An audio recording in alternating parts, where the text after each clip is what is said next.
BBA পাশ করার পর যখন চাকরির ইন্টারভিউ দিতে যায়, ইন্টারভিউ থেকে বের হয়ে গার্লফ্রেন্ডের কল পায়, তখন প্রুং প্রুং প্রুং প্রুং।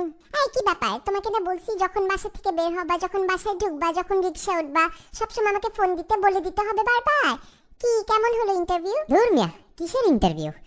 আজ এরা পড়াশোনা করে লাভ কি হইতেছে বুঝলাম না। যেখানেই যাই এক্সপিরিয়েন্স চায়।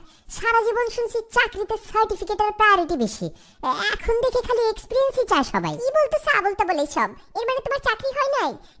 তুমি চাকরি না পেলে কিভাবে আমার বাবা মায়ের সাথে কথা বলবা? আল্লাহ, আমাদের বিয়ে হবে কিভাবে? রাখো তোমার বিয়ে, এখানে এক্সপিরিয়েন্সের অভাবে চাকরি পাইতেছি না, আর তুমি আসো বিয়ে নিয়ে। যেই বেটা ইন্টারভিউ নিছে সেও তো তোমার বাপের বয়সী, এর মানে তোমার বাপও তোর মতন হবে। তোমার বাপের কাছে গেলেও তো আমারে জিজ্ঞেস করবে, আমার মেয়েকে যে বিয়ে করতে আসছো, এক্সপিরিয়েন্স আছে আগে? কি তুমি আমার বাবাকে নিয়ে মজা করতেছো? ছোট লোক একটা। চাকরি করে তো বড় লোক হইতে চাইছিলাম, কিন্তু এটাও তো এক্সপিরিয়েন্সের অভাবে আমাকে ছোট লোকই বানায় রাখতেছে। আমার দোষ নাকি? এক্সপিরিয়েন্স না থাকলে তো মানুষ চাকরি দিতে ভয় পায়।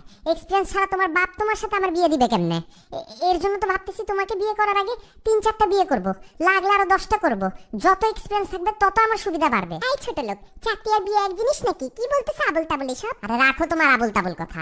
দেখতেছো না চারিদিকে ডিভোর্সের রেট বাড়তেছে? কেন বাড়তেছে? কারণ এক্সপিরিয়েন্স নাই। এইসব কচি কচি পোলা মাইয়া এক্সপিরিয়েন্স ছাড়া বিয়ে করে, তারপর গিয়ে লাস্টে ডিভোর্স দেয়। টিকে না, এক্সপিরিয়েন্সের অভাব যে। আমি তোমারে বলতেছি তো, শোনো শোনো আমার কথা, লাগলে তুমিও ৩-৪টা বিয়ে করো। অবশ্য তোমরা মেয়ে মানুষটা এমনি পাকা, ৩-৪টা না করলেও চলবে। এক্সপিরিয়েন্স তো খালি আমাদেরই লাগে। রাখি আমি, অসহ্য লাগতেছে তোমাকে, আহাম্মক একটা।